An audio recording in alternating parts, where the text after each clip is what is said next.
Welcome, everybody. It's very, very nice to see so many friendly faces. And it's particularly exciting to see all of you as the editor of the M&SOM journal and to have you for the second seminar of a new department that I established, which is called the Platform Department, Practice Platform Department, whose goal is basically to bring the voice of the practitioners to our community and inspire everybody to do important and relevant research. All the talks are recorded and then they will be placed for a month in the YouTube channel so that people, we are encouraging people to interact with our speakers so that hopefully there are going to be a lot of exciting research that is going to come up from this initiative. I want to introduce the three important people here, more important than me, who are the department editors of the Practice Platform.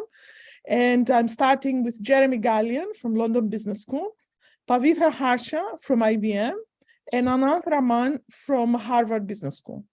And on that note, I'm going to give the floor to Pavitra Harsha, who is going to tell us more about today's seminar. So, thank you, Georgia, and welcome to everyone for this second seminar series on the M&SOM journal seminar on practice problems. And today we have two speakers, Prakhar, Mehrotra, and Monika Shrivastav from Walmart, who are going to present. And the title of their talk is Rethinking AI in a Post-Pandemic World, Lessons Learned and New Approaches. So let me first introduce Dr. Prakhar Mehrotra. Dr. Prakhar is a vice president of machine learning at Walmart. He's leading a team of more than 300 data scientists and overseeing the research and development of AI efforts related to supply chain, merchandising, and store operations. He has more than 10 years of experience across ride sharing, social media, renewable energy, e-commerce, and retail. So prior to joining Walmart, Prakhar was the head of data science at Uber Technologies in San Francisco, where he built a data science arm for pricing, finance, forecasting, and led a global team of data scientists there. Prior to that, he was at Twitter. He got his doctoral degree in aeronautics from Caltech and dual masters in aeronautics and mechanical engineering from École Polytechnique, Paris, and Caltech. He's a recipient of the famous Informs Edelman Medal. He's also a winner of the NASA Leadership Medal, Rajiv Gandhi Award, and a Top Data Scientist Award. He's an IEEE senior member and has a track record of publications and patents across the broad field of AI. He has given numerous keynotes and invited guest lectures across top academic and government conferences. So we really thank Prakhar for being a presenter in this seminar. And next, I would like to introduce Monika. Monika is an AI strategist and operations lead at Walmart. Monika is managing a portfolio related to AI initiatives and incubation at Walmart. She also has a 10+ year experience in investment banking, fintech, and retail. Prior to Walmart, she was at a fintech startup called Henry Labs, and prior to that at Norma Investment. She has done her master's in engineering management from international technological universities and a master's in business administration from prestige universities in India. She is also the recipient of the Informs Edelman Award in 2020 and the finalist of the Transform Rising Star Award in 2022. She is an IEEE senior member and publishes on topics related to driving AI implementation in enterprises. So thank you, Monika and Prakhar, for being here. And without no further ado, please, the floor is yours. And like Georgia said, if you had the video this whole seminar is recorded and will be posted. Feel free to unmute yourself or raise your hand and then ask questions. The moderators will give you a chance to ask your questions. If not, also feel free to type them in the chat.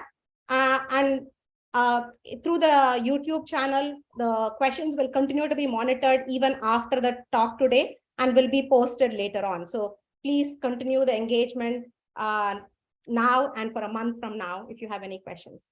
So thank you, and Prakhar and Monika, the floor is yours. Go for it, Monika. Thank you so much, Pavitra. And thank you everyone for joining us. We are a part of Applied AI Group at Walmart, where our charter is to create algorithms for merchandising and supply chain functions. The purpose of today's talk is to talk about the challenges which we faced during COVID and some of the valuable lessons which we learned while managing them. But before getting into the main topic, I want to talk about the scale of Walmart. I'm pretty sure most of us are already familiar about it, but just to give a perspective, we have around 230 million omni-channel customers who shop across 10,500 stores and e-commerce website spread across 23 countries. We are very proud of 2.2 million associates who are vital for providing outstanding customer experience to our customers. As we are always committed to increase our offerings, we have around 170 million marketplace item as of today. Can you go to the next slide, please? If we talk about our omni business a bit more, then we have three types of stores or brick and mortar facilities as of today, starting from Supercenter, which are the biggest facility, which offer GM, pharmacy, and grocery, and have a square feet area of 178,000 square feet. Next is Discount Store, which has limited offerings from grocery, GM, and pharmacy, and little bit lesser square feet area. Then third ones are Neighborhood Market, which are strategically placed across various counties of America and offer grocery and pharmacy. We have huge variety of items, offered through different merchandising units. Grocery, which is like performing best as of now, includes food and consumable. Then we have general merchandising, which include a lot of import items in categories or segments like toys, apparel, home, outdoor, sporting goods, etc.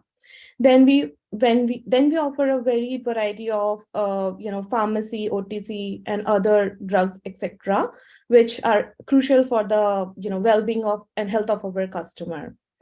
We always operated on foundational principles like offering a huge variety of items or at a lower cost, but we were always listening to the changing needs of customer. And as of now, recently, we are not just offering lower cost, but are also thinking about the convenience of the customer or the time sensitivity of the customer.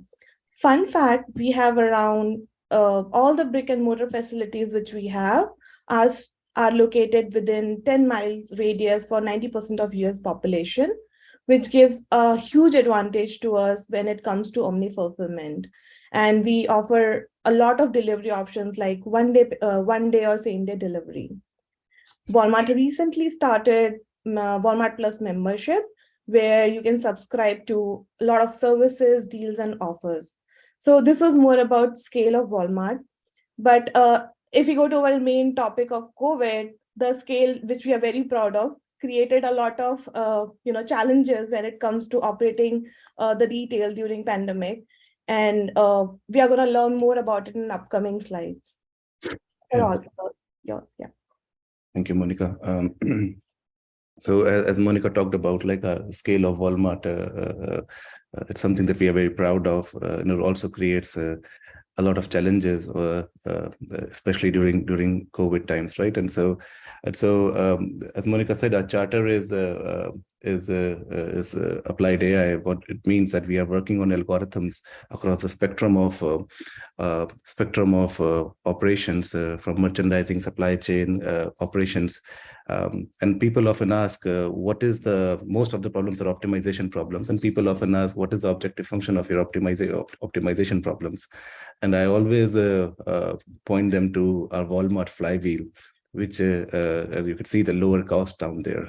And that's the mantra of Walmart. Like we try to fine tune almost every part of our business and try to lower our operating cost, and we pass on those lower costs, the savings, to the customer. So everyday low cost drives everyday low price. That's a very famous Walmart philosophy. And so almost every optimization problem that we have is geared towards driving efficiency. As you can see in the flywheel, Walmart aspires to be the best and first place to shop for all the consumers, and wants to carry even more items and services, which will become very apparent during COVID time, what happened. Before I go more into the world of COVID, I thought it might make sense to just understand what omni-retail actually is about. And the three main players in omni-retail. The first one is, you can start from customer on the supplier side. So let's start from the supplier side. You have a supplier who can either be based out of US or based internationally.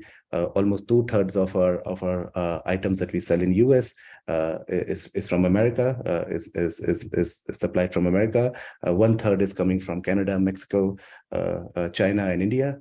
And so it has this extended lead times. And so we request our suppliers to send the items to one of the distribution centers. The distribution centers serve the stores. But suppliers also provide the items to a fulfillment center, and fulfillment centers directly serve the customers. From a customer point of view, the customers, as Monika mentioned, can shop, do in-person shopping. They can walk into the stores, or they can use the app, and the order will be routed to the nearest fulfillment center or the store, or they can order from the app and then go pick up in the store. So you see that's what the new omni-retailer is like. We want customers to have to shop the item wherever they want and whatever convenience they want. In terms of algorithms that we support, are classical problems in retail, transportation planning and routing optimizations, workforce planning. Across merchandising, we have assortment optimizations. What items should we carry in what stores? How do we think about our supply chain optimization? How do we think about fulfillment planning? How do we think about like last mile delivery? It's a relatively new term. As Monika said, we are within a 10-mile radius of 90% of the US population, which means we can do same-day delivery for 90% of the US.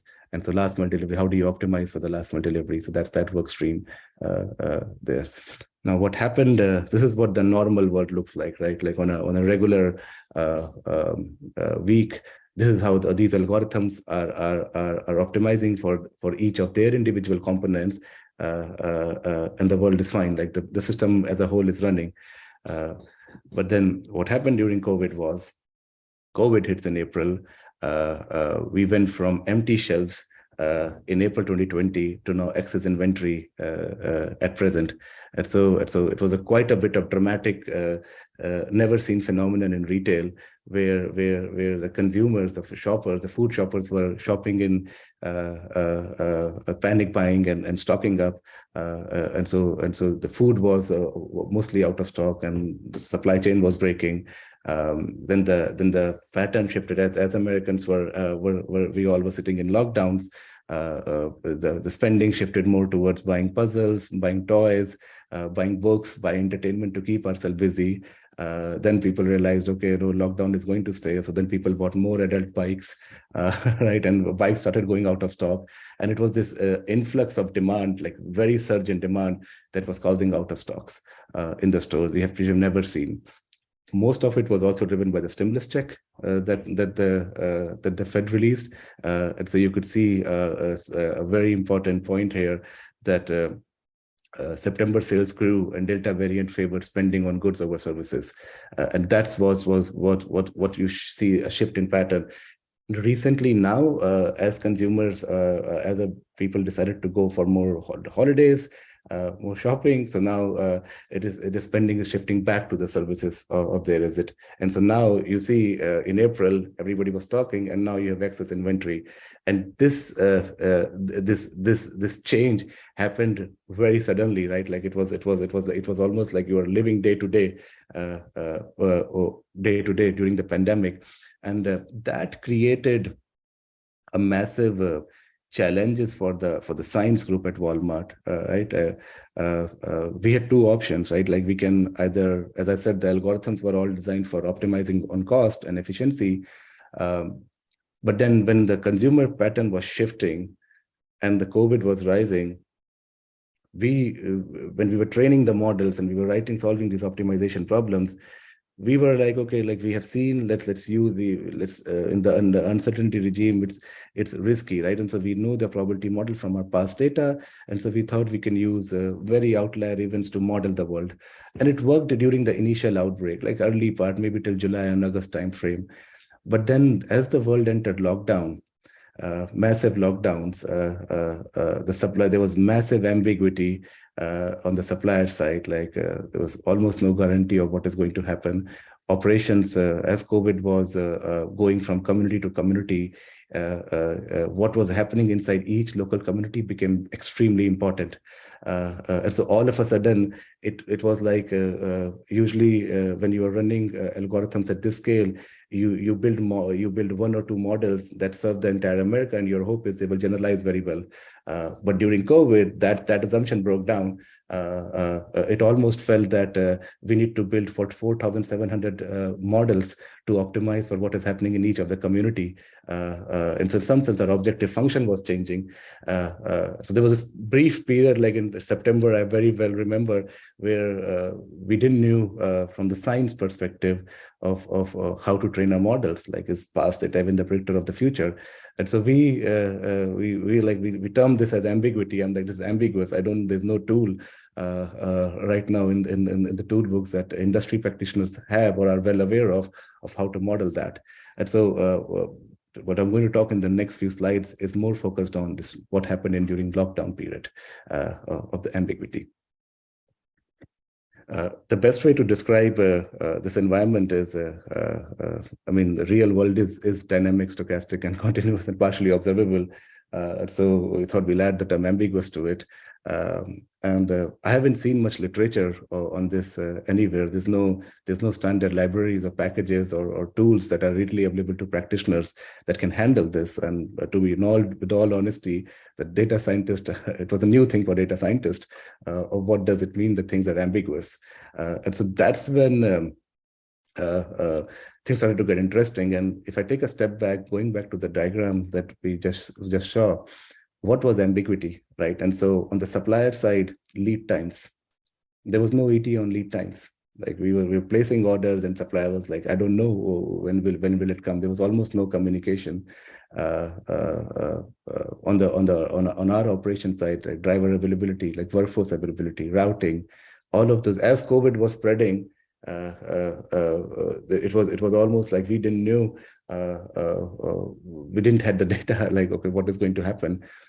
Assortment, the consumer demand was changing. Consumer demand, we knew what is going, because we knew that, like, as people are sitting at home, the demand will shift to certain categories. So that was not that much ambiguous per se, but the inventory, the workforce availability, the extended delivery times. And so you combine all these issues at every part of the network, it created a big problem when it comes to how should I model this, or how should we use science to help Walmart in this ecosystem. A very good example to think about this is consider a problem of grocery transportation planning, right? On a normal, before COVID, you frame a problem as an optimization problem. Your classical inputs are demand forecast, the capacity of the truck, the driver availability. So in this case, what we are planning is how should we send the truck from a distribution center to a particular store, right? And so the constraints are, what is the allowed acceptable routes, the number of stops that a truck can make, the min and maximum, the truckload that I have to carry, and the objective functions are mostly minimize cost, or in some cases maximize demand. And when we do this, when we are running these optimizers during the planning stage, there was a very high guarantee that it will get executed as per plan. But what happened during a pandemic was something changed. And in the hindsight, what was happening was that at the time of execution, things were not getting executed. That was the first signal we received. right? Okay, like we have run this optimizer, the truck should follow these protocols, but in the data we are saying it didn't get executed. And so we saw that there was almost no execution. And there was a period where the entire science team was like, why things are not getting executed as per this algorithms? And it turned out that's where like we didn't know what was happening. And so we're like, okay, no, you know what, maybe we should add more signals, like signals that was second order. I mean, we always had labor availability in our stores. Labor was almost never a problem. And so we said, look, let's try to put a workforce forecast into the input and see what happens. But wait, the workforce forecast was in turn a function of what was happening in the COVID in that local community. Same in the store. We didn't know whether the store might have to shut down because of the spread of the virus. And so we tried to put all these inputs and constraints into the model. And still we were seeing lower plan and lower execution on the planning side. And so that disconnect of we are planning something and things are not getting executed got us to think what might be the issue. And the same problem was prevalent in every part. Like if I go back to the slide, the inventory review. I mean, people are placing orders on e-commerce, and you might have experienced the orders were getting, sometimes the order would get cancelled, and the algorithms were trying very hard to do, but it felt like that whatever data we had in the past was pretty much of no use. And so what were we supposed to do? And that's where we started to think, what should we do? So the first thing we did was we said that, look, we are only going to focus on the most recent information. We are not going to worry about all the entire data set. We are going to give higher weights to the most recent signals. We always wanted to maintain the sanctity of the models.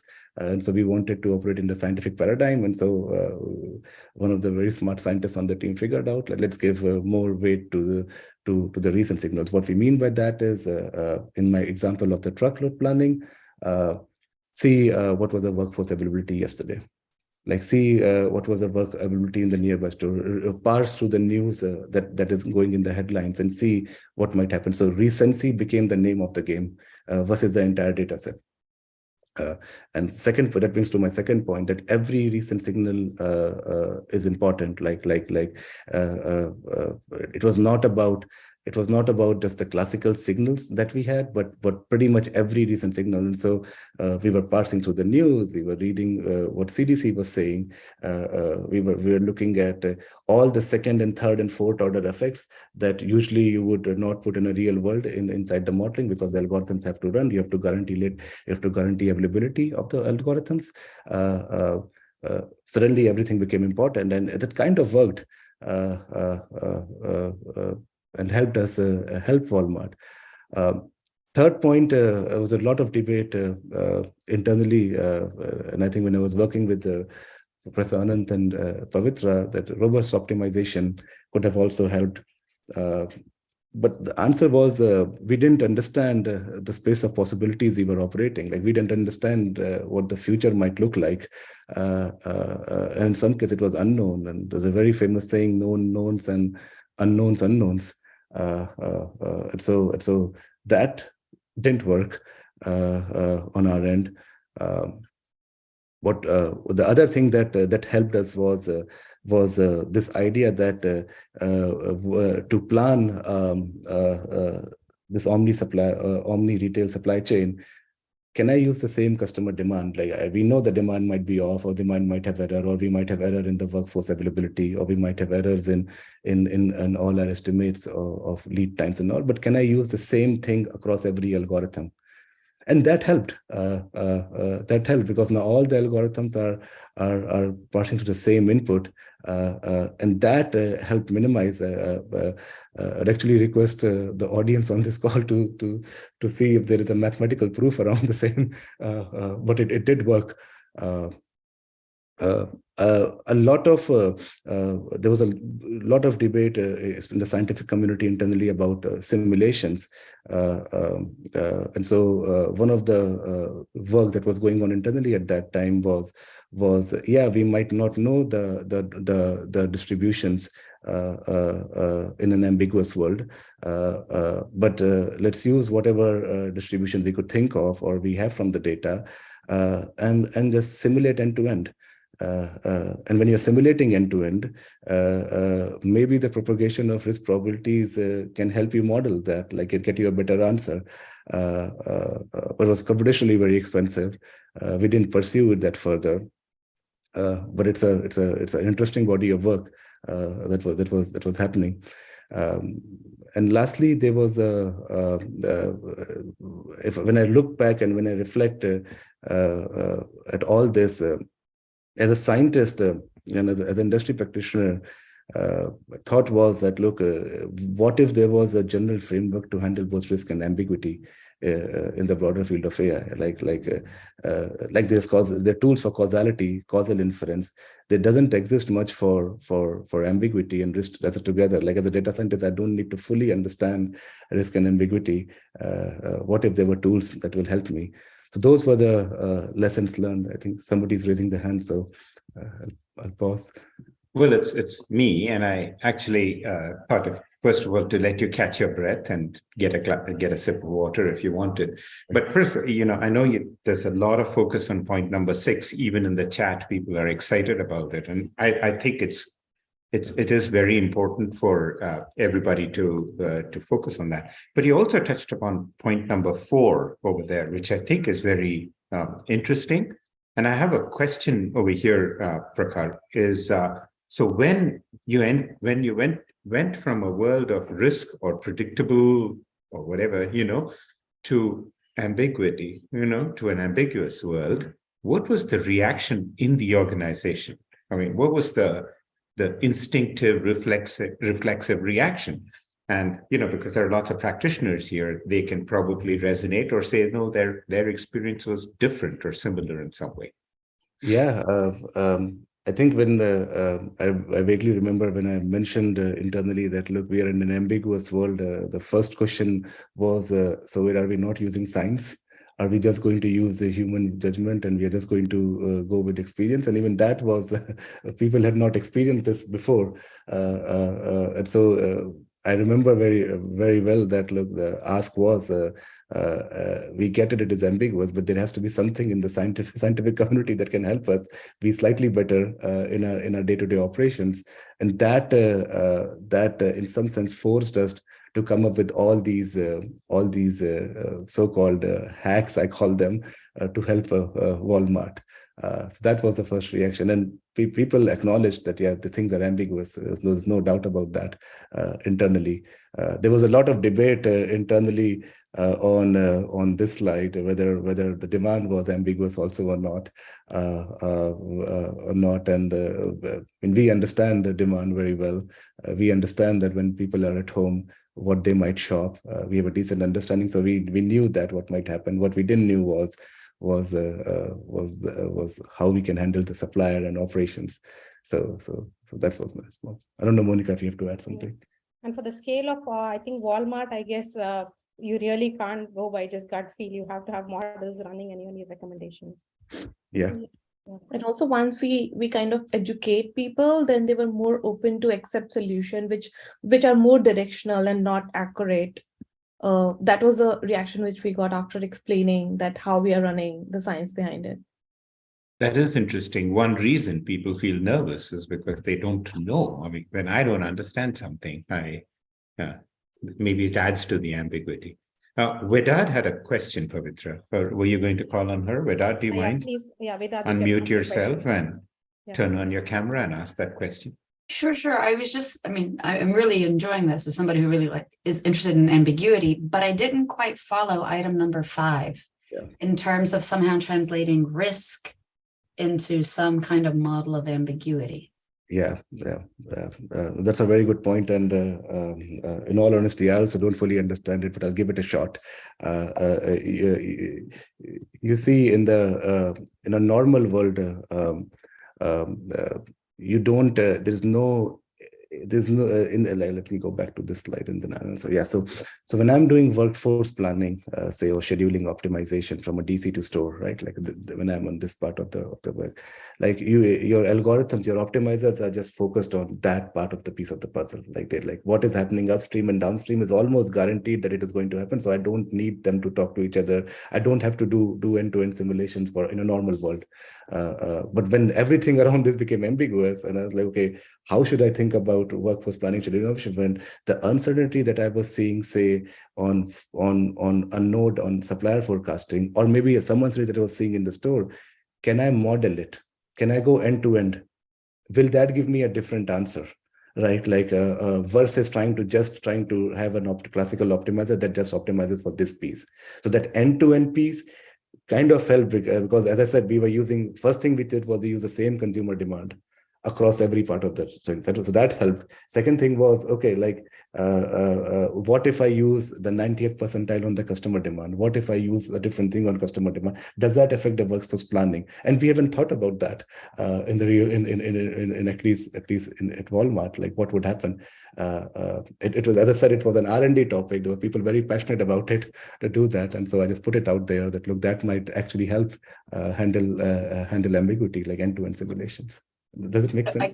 I think so. So along the lines of the reference that Anand pointed to by Sarosh and Brian, in terms of like it's second order beliefs that you're just propagating that, kind of folding that up. Okay. In a mathematical framework, right? Yes. Like we didn't and so we're like, okay, like what should I model? Okay, let's model that's passed on 90th percentile of every uncertainty as we know, and see, do we get a different answer or not? So that's what we are trying to do. And then this model aware, at least we got very clarity on difference between awareness and having model talk to each other, right? So the models were still not talking to each other, but the inputs were consistent. So that also helped. There are two other questions. One, I don't know the name of the person, but the question is, if you want to unmute yourself, you can ask. But the question basically says, you have enhanced your models to incorporate a broad range of most recent signals. As we come out of the pandemic, do you expect to stay with these models or revert back to earlier models? And if so, how would you know when? Yeah, that's a good question. As you said, we are going to keep all those signals. Not turning anything off. I don't know the future. As I said, all those so-called hacks that we did during the COVID times were in the middle of the lockdown. It was not like on September 9 we decided we got a eureka. We saw something break and then we fixed it. So we are going to keep all these models and we are going to use ensemble approach moving forward. Let's see what models win. We're going back to more risk and predictable regime. But the customer demand is right now shaping to be very ambiguous given the inflation environment we are in. So we are going to keep all those models.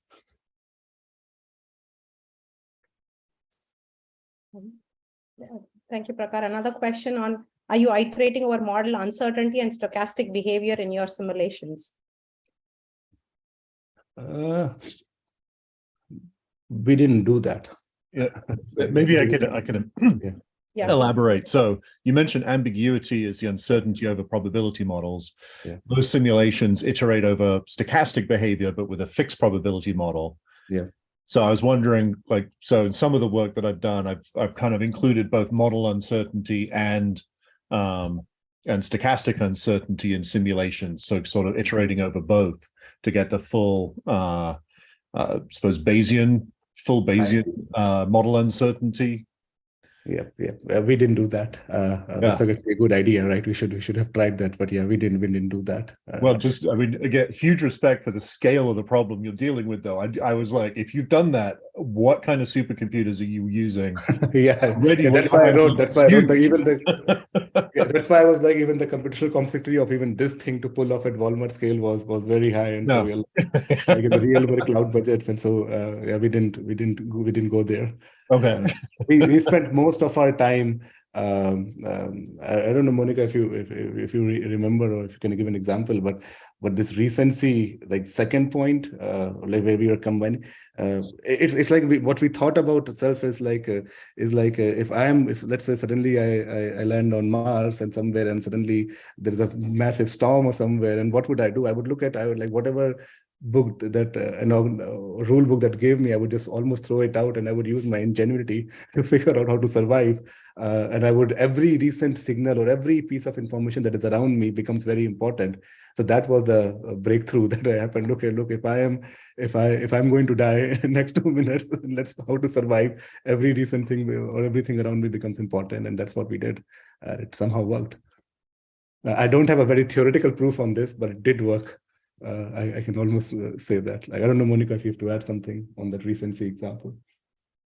Yeah, I mean, there are so many signals, and even getting the real-time signal is a challenge because we are so broad in scale. So we kept on learning from different iterations and keep on adding the recency. It's not like, one day we decided on all the things which should be part of the model. It was a gradual process. Yeah, we were, the CDC was publishing the number of hospitalizations, number of cases, deaths, and everything. And we were like, okay, how can I use that information in a classical setting, right? Like in this framework, right? Is that an input, or how would that even input come in? Like how much amount of data I need to use to be able to optimize on. And so all those things became very real to us. And the time was the essence, like we didn't had a luxury of a month, like we were living day to day. The trucks have to be routed every single day. Walmart was the stores have to be open. So we pretty much had, give or take 4 to 6 hours to plan for the next day. Right. And so in the hindsight, all looks very stable, but that time was very critical here. The speed of your implementation is incredible. I mean, so the companies I work with literally just turned off the forecasting and went to just reacting to demand. Yeah. You actually changed your entire forecasting process to this recency on the fly. You built the plane while you were flying it. It was on fire, and we were like, okay, let's fix it. Let's fix it. And that's what we did. We should probably write a paper on this to figure it out. But that's what worked. Deepdata, do you want to unmute yourself and ask your question? Hi, Prakhar. It's a great talk. So I've been in the middle of the situation at Staples and currently at Oracle Retail. And I wanted to kind of elaborate on the point too, and which is what you just said, that the meaning of recent can be different for the different signals we are picking up. For example, if you want to talk about true forecasting, the meaning of recent of the seasonality component can be different than the meaning of recent in a base demand component. Or if we want to consider if the stores close, or like in the middle of the pandemic, like this state is open 40% or something like that, and this state is like open. These segments are opened. The more important sectors like hospitals are open, but the office is not open. So so this is a challenge in the life of practitioners while trying to kind of manage these optimization and ML models, because the definition of recent changes.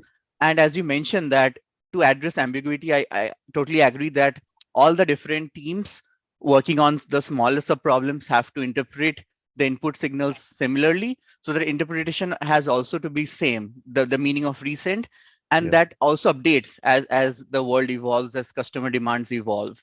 So that has been a challenge, what I personally feel, for the retailers to kind of maintain that true definition of what recent means and how to interpret recent for every specific sub-problem that we are solving. Yeah, no, absolutely. And I think, we can do a completely other talk for maybe an hour to talk about as we were making these changes to the algorithm, like how do you align stakeholders, Right? Suddenly you are like walking into the room and you're like, yeah, historical data is not a predictor of what is going to happen in the future. And people were like, well, we had trained we had trained everybody in the industry that, okay, data is gold and data is oil. Everything is very important. But suddenly we were like, oh, no, what is going to happen? What happened last 5 minutes back is the most important signal. And that itself is a big challenge. And the change management aspect of it and why somebody should use your work. The metric that we were trying to optimize was execution, right? Like things should get executed as per plan. So yeah, I totally agree. And as I said, this talk is in hindsight. Like if you were to ask us maybe in November, I don't know what I would be answering right now. So in hindsight, this is the best we could think of recency. And the way I defined recency was if I'm planning for tomorrow, which is what we were doing day to day, what happened today across all the counties in America, understanding the spread of COVID, trying to link it to each of our variables, how a case can affect a particular metric for the next day. That's what we were just trying to solve for, versus trying to build a 1 week out or a 2 week out forecast. We were not doing that. And so in some sense, we turned off all our models, as somebody on the call said, and almost developed very basic models, but more rely on a lot of signals, a lot of recent signals.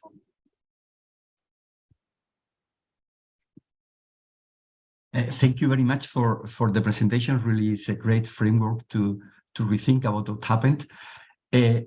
One of the lessons that I think is important for retailers is to integrate and collaborate more with suppliers. Mm-hmm. I mean, if we can anticipate having data from suppliers and redefine what is end-to-end. End-to-end is not from the beginning of the retailers until the end of the retailer. If we can integrate suppliers, we can translate part of the ambiguity into risk at the end and to anticipate what is going to happen.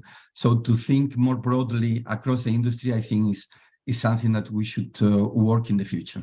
Yep. Yeah, no, absolutely. And as I said, the massive ambiguity was, we can keep extending this picture and go after supplier. The supplier would have their own supply chain, right, from the manufacturer, right, or from the various industries, and so the entire chain was like ambiguous. But yeah, this chain was broken. Lead times were off the roof, especially during the early phase of lockdown.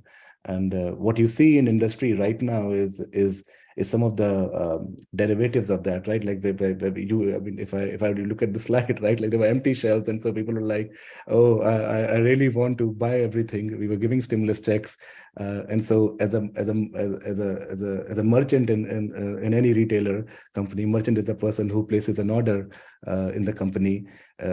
Your objective was to just keep shelves in stock, just get the order, right? And so you would place order not with one supplier, but with a lot of suppliers, so that you can just stock the shelf.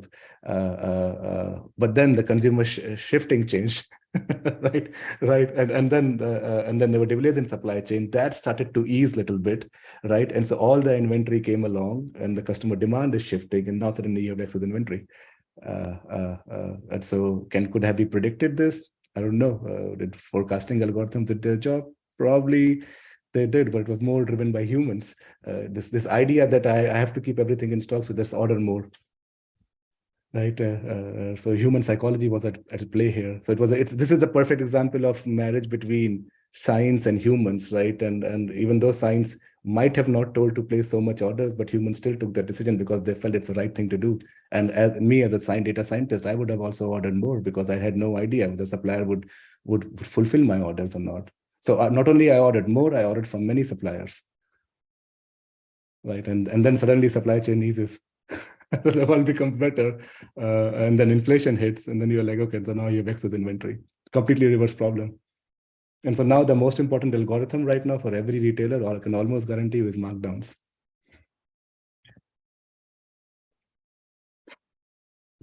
So another question too, couple of questions coming in. One from Christina Tang on what type of simulation modeling methods that are you using, and would these also extend to, say, weather disruptions? I mean, similar ideas. Yeah, so the question is, what type of simulations are we using?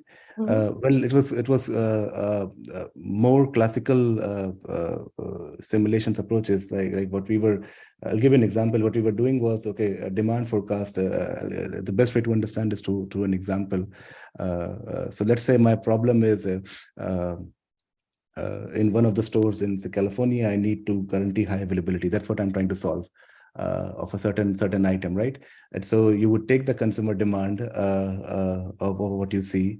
The variables that affect availability in a store are what happens, the labor in the store, the associates in the store, what happens upstream in the DC, and what would happen with the supplier. Like three things are the most important thing. And so you have models that can predict availability, that can infer availability and optimize on availability. What we were doing was, okay, let's increase the demand forecast. When the transportation planning and workforce planning, okay, let's do the worst case scenarios, right? What if only 20% of the associates showed up? What if the absenteeism is very high? Like what if the two drugs didn't show up? What would happen? And so that's how we were trying to simulate it. So it was not some magic giant algorithm or approach that we're doing it. It was more a bunch of scientists sitting together in a war room and trying to say, okay, I did this, okay, I did this, so here is the answer. As I said, it was a day-to-day operations, like versus an approach we could mathematically think of, okay, like here is the end-to-end simulator, let's estimate all the probabilities and pass it on to that.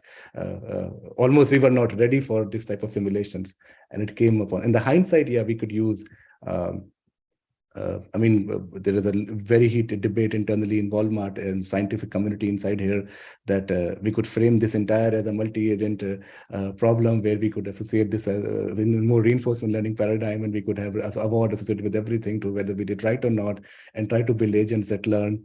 But the computational complexity on that is pretty dramatic, right? And so that's a research topic internally right now. Yifan, who you can please unmute yourself and ask the question. Hello, thanks for the very interesting introduction. I have a question about the third bullet point, saying that the robust optimization methods really doesn't make sense. Yeah. So the robust optimization didn't give useful results. So can you elaborate a little bit more on what type of robustness you are considering? And I have this.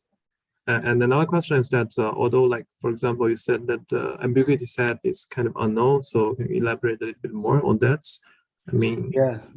For the robustness, usually when we would use robust optimization, it would mostly be around, okay, like around say workforce, like availability is the name of the game in retail, right? Like, I mean, retail, especially at Walmart scale, where a super center is carrying 100,000 items. I want to guarantee availability on almost all of the items, right? Because as you're walking to the super center, the aisle should not be empty. You have way more, as Monika mentioned, there are 178,000 square feet. So you want to guarantee availability across all, right? And so the couple of things that affect availability, right? One is labor, other is your very good accurate forecasting models. The third is supplier, right? And so we usually, when we think of robustness, we are like, okay, what might happen if say the absenteeism in the store goes up, right? People, the labor didn't show up. Can I get more dynamic labor, on-demand labor only for 2 or 3 years? What might happen if say a truck is delayed by a couple of hours? We almost never thought of that the truck will never show up.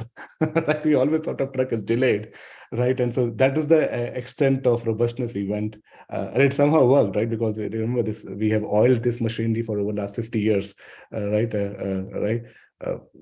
During COVID, as I told you, we were not seeing anything getting executed in the stores, right? And so when I wrote this statement that we didn't understand the space of possibilities, it was more like, okay, like what should I model? Can I even think that the truck might not come to the store?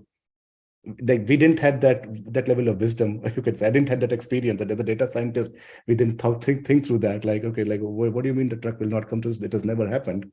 The truck will always come to the store, right? Like, oh, DC will never go down. Oh, DC did actually go down, right? And so in hindsight, yes, it would work, but in that point in time, it did not work. Like we couldn't think of that is also a possibility. And that's where the experience comes in, right? Because in the last 50 years, it's very rare in Walmart history that a distribution center might go down. Like it doesn't happen.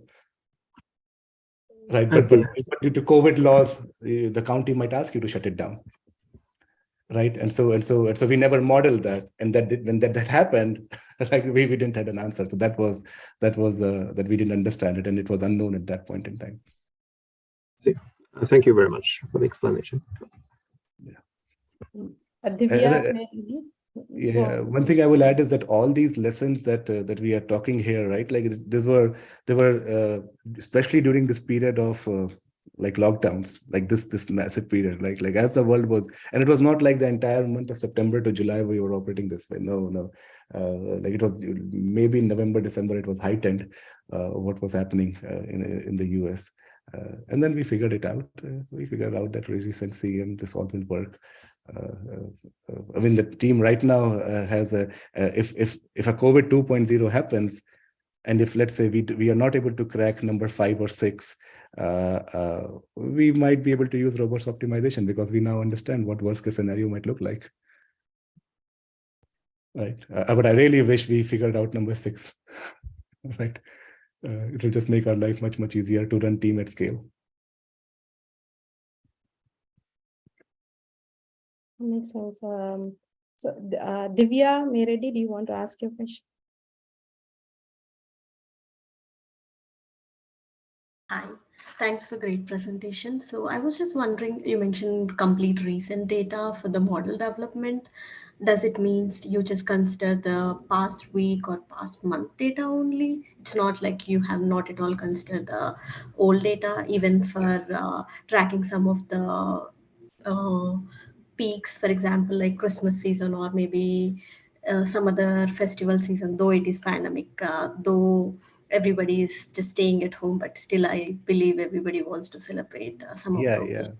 Yeah, that's a good one. As I said, we were using this approach mostly on the operations side. On the demand side, we exactly knew Christmas is what people might do, right? And Thanksgiving what people might do, but it was mostly around the supplier and operation side that we were basically using. So like if I have to as I said, if I have to route a truck, we need to basically worry about the workforce yesterday versus the entire time series and the trends of the seasonality of the workforce that might come in the store, or how the supplier might ship an order to a distribution center, right? Like there's a pattern, right? I mean, you place an order, the truck will come Monday morning from the supplier, you will undock it, and then it will hit the stores maybe that same Monday evening or Tuesday morning. That is a very nice pattern, and you could almost predict it. It's a very predictable problem. In some sense, pre-COVID world was very boring, like because all the optimization, you would almost always worry about computational complexity. You would worry about things like, is my optimizer all doing its job, right? Like that was the name of the game. I call that boring period, but it was stable, right? Like when my job is boring, it's good. There's no escalation. That was not the case during COVID time. Okay, got it. Thank you for the answer. Ernesto, your question on bullwhip effect? Yes, my sorry if you are watching it, but my question is how much did you suffer the bullwhip effect, and if the automatic process did help to avoid it? No. Yeah, I mean we are. Almost all retailers are suffering from bullwhip effect, right? So we do automation, as I said. Yeah, I mean, Walmart is pretty automated internally. We have invested a lot in technology, so it was not more automation. It was that the algorithms weren't there yet. Right, like the data scientists were not trained on how to handle this. Like we almost needed way more experienced people, a scientist to be everything, but that was not the case. So we are automated. It was just that we were inching towards autonomy. That look, we can take hands off the wheel and we can let Walmart run itself. That of course didn't happen.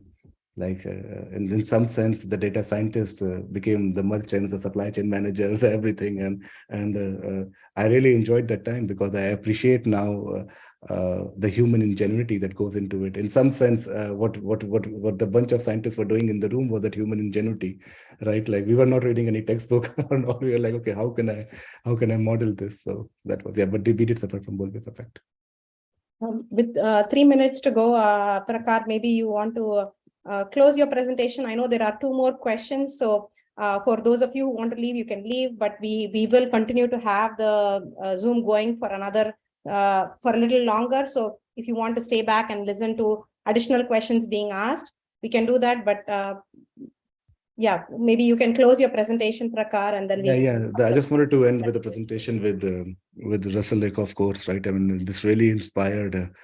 And as we think about how to structure teams internally, how to think about the future of science, we are almost realizing and coming to this conclusion that, look, it's the interaction of parts is more important than their behavior taken separately. And we're almost having that, look, you know what, can I have algorithms talk to each other? What does it mean that algorithms talk to each other at scale? What processes needs to change internally? Like, how should you even structure that teams internally? Classically, the data science teams have been organized as like the forecasting team, some optimization team, like that way. Like, is that even the right thing to do, or is there something else? So there's heavy emphasis on this type of philosophy, even in organizational design. So we are thinking that way. So I thought we'll put it out here. And then, yeah, that's for our presentation. I hope you all enjoyed it, and thank you, Professor Anant and Pavitra, for giving us the opportunity to talk and share our learnings to the audience. Fascinating questions, and we really enjoyed it. So thank you. I mean, there are still questions here, so I think we're going to continue. Yes, continue we can answer. Yeah. No, we should thank our. You can do it on Zoom as well. You know, this is wonderful talk, Prakhar and Monika. Thank you so much. And allow me to say also my thank yous to everyone who attended, who asked questions. Pavitra, Anant, for doing this, and also Prakhar and Monika above all. Yeah. Yes. But maybe we can go to some of the questions if people still want to stay. So Irv, I know you had a question. Do you want to unmute yourself? Sure. I have to remember what I asked. So my question was, what have you learned during this disruption that will be applied to when things get back to pre-COVID times, i.e. things are more predictable? Yeah, when the world becomes normal, and that's a good question. I almost want the algorithms to be aware of each other and this end-to-end simulations. Because usually we are trying to say in a forecasting paradigm, we are trying to say get to 99% accuracy, investing our resources to get to very high accuracy numbers. But what if I stop at 90% accuracy and just figure out how to propagate those errors in every downstream process? And so those are the learnings that we don't want to forget and do that. In terms of organizational challenges and designs, the way we are thinking at how to structure the science teams internally, how should we, even on a day-to-day job, predictable job, should we, I mean, first step we are doing is documenting this very well internally, so that if situations like this happen, there is a lot of literature available internally, even though it might be scientifically not very, very perfect, but some internal practitioner can see and say, what was done. So heavy emphasis on documentation, and as well as organizational designs. I don't know, Monika, if you have to add something on the organizational. I mean, integration of systems, like even if we have integrated algorithm, there are systems which don't talk to each other. And in real world, when things go wrong, we really have to learn from each of those systems. So instead, we want to integrate the most logical sequence of the systems in the company too. Yeah, and we almost want to invest time on. I don't know if it's even like how challenging it is going to be, but can we abstract out the understanding or differences between risk and ambiguity for a practitioner and just have some framework that, look, you can handle this. If you have 2 hours to crack a problem in real world, can we do that? That would be, that's on top of my mind.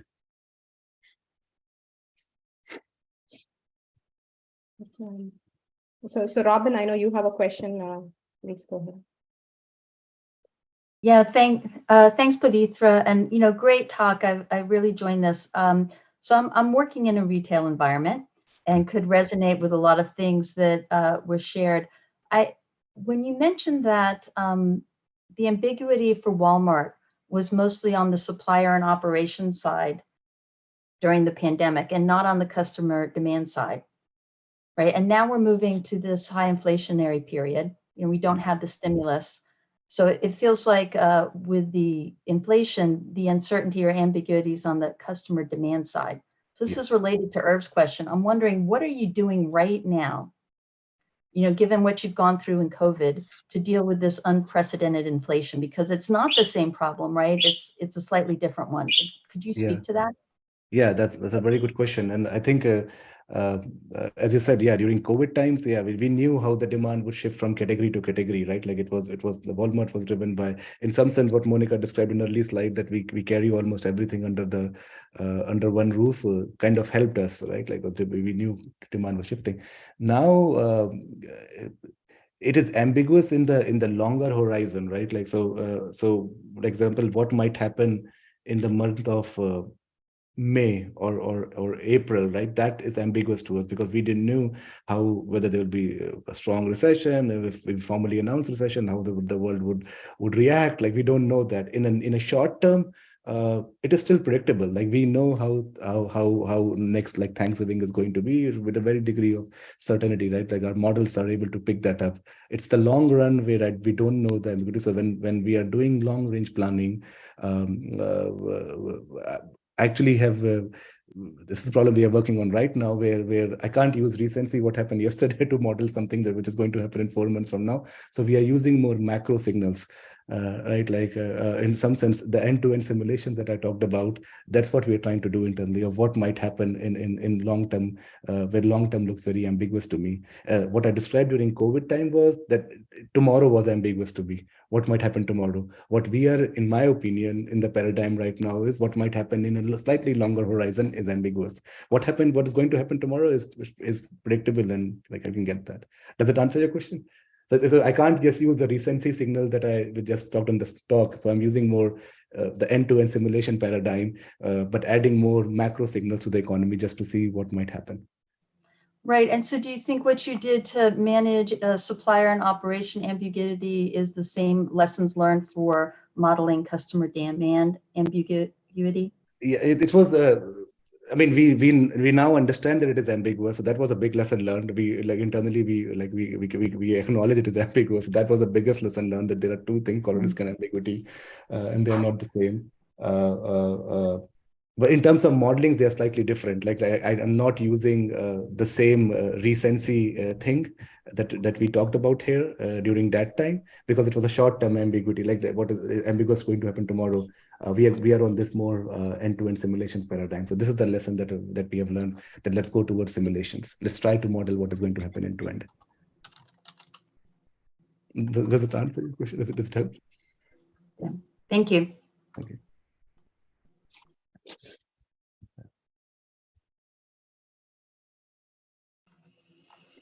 Any other questions? Professor, I don't have the question. Are companies that operate?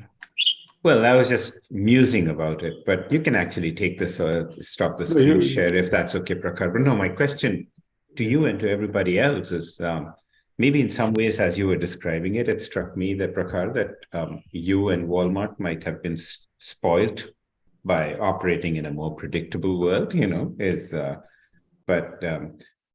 was thinking of Ernesto earlier. He's operated in hyperinflation environments for many years, but would have some of those companies and managers adapted to their environment? I mean, we can design the world, or we can look at, like in a Darwinian world, who has who has evolved, for that environment.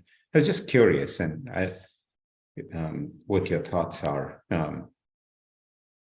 I don't know, actually. That's a good point. I've never lived in that environment. This was first in my, I like almost, we were almost trained professor in like, okay, the data is there, data is a good predictor of the future, right? Like this, it's all about finding that pattern in the data. It's all about that finding the right optimization or right optimizer to solve the problem.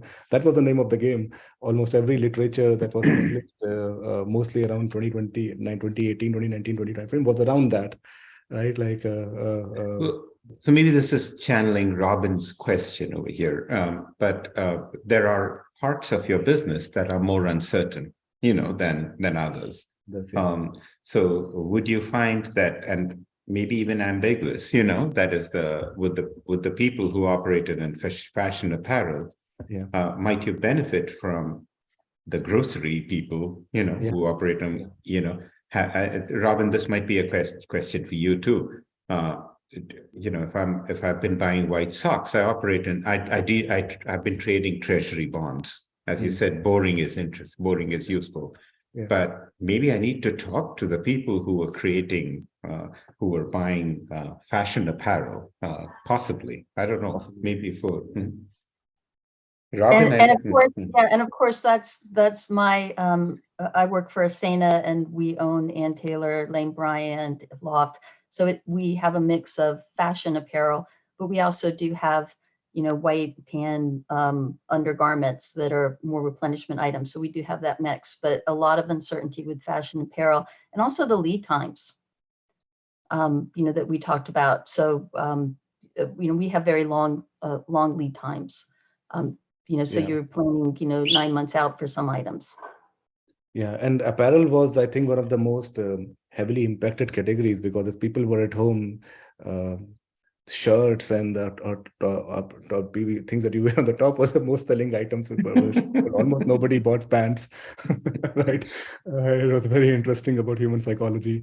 But then as people started going to offices, like that shifted, right? The pattern shifted, and wait, the lead times, as Robin talked about, was so long, and the container is coming now. Where the world has moved on, I have bought all my shirts. I don't need more shirts, but we placed the order for shirts, and so apparel was, I think, one of the most impacted categories in retail in general. Right, or even Christmas apparel. What happens when your container appears in January for Christmas? January, yeah, Christmas tree, and what as I said, do with that? Yeah, and that is a problem that that's because the world would expect you have algorithms and you can do elasticity estimates and you can mark it down, but elasticity is a function of time. like the elasticity will dramatically tank for a Christmas tree on 26 December, right? I think one of your points that resonated really strongly to me was, we've been telling our stakeholders, the data is gold, the data is oil, all our machine learning methods are built around mining the data for these patterns. Now, all of a sudden, you can't use that signal in the same way. And managing that conversation, I'd be curious to know more about how you manage the conversation, because that was very painful for me. Yeah, that's why I had Monika. So, go ahead, Monika. Yeah, I was saying, like, it's a journey. Like, first you have to tell people that AI can work, and in these paradigm it's gonna work better than human. And then suddenly this happened where you're basically telling people that we are not just gonna operate alone. We need your inputs too. We need some sort of input from mankind too. And we kind of manage that conversation by bringing everybody on the table, thinking together, while we telling them that this is possible from us, but we need this from you too. Which we were very upfront about it. Like, we were very upfront about it. I think this is and I think it resonated very well. Like in that, like, look, I think there were people who were naysayers about AI and all were like, yeah, I'll help you. Like it's man plus machine. It's not just machine. So taking everybody along really helped. But I think just for me, the best part of the talk, there are many things I like, but it's actually the part that Robin resonated. Organizationally, if you overhype something, I think, Robin, I'm summarizing your thought, somewhat. You're at risk when you're not able to deliver, right? And what I find refreshing in Prakhar and Monika's talk is the the candor and honesty, humility that came across, and probably a lot of groups. Maybe that's what we should read. That might be the deeper lesson that we should all take from this talk. I think one thing that may have helped in the Walmart situation is the fact that they had established, it sounds like you had established trust with your stakeholders. You referenced, it was a well-oiled machine for 50 years or whatever. So you had your stakeholders going on the journey with you. I could imagine it might have been a very different conversation if your first forecasting model, was during the, time of COVID. And you had just sold that project, and now you are trying to backpedal. Yeah, no, absolutely, Robin. I think that's spot on, right? I think, as I said, like if we would have, good that we had built the team and we had established a trust on solving the classical problems and doing it well. Yeah, it would have a very different world altogether. And as I said, we always position it as man plus machine, like as Monika said. It's like, if we need your help, we need your input, getting everybody on the table. Luckily, the models were not that complex, so we didn't have to explain much. People were able to understand. And there were that environment was like everybody really wanted to help each other. So it was not in a normal world where in organizational challenges like you own something, stepping on the toes, that paradigm didn't exist like in that ecosystem, because it was a very good example where the entire organization is aligned to serve humanity, right? Like suddenly everybody, all the politics, everything just disappeared. And that was pretty amazing to see internally. And so it was not just man plus machine, but was an ecosystem that was blue. It was very positive inside Walmart, and it still is. So. And I personally feel like people were more receptive because the ambiguity was not just for the science, but even for the experts, because any signal which they can use to make decision, they were open to use it. And I think that helped us to navigate us. Yeah. So thank you. I think this was an amazing presentation and a lot of interesting discussion. So thank you, Prakhar and Monika. And I know Anand summarized the key things, the candor, the humility that came out. So thank you very, very much. Thank you. Absolutely. Anytime. Please write papers on it so that next time when COVID 2.0 happens, we know what to reference. And if you're excited about these problems, do reach out to us. We'll be more than happy to partner.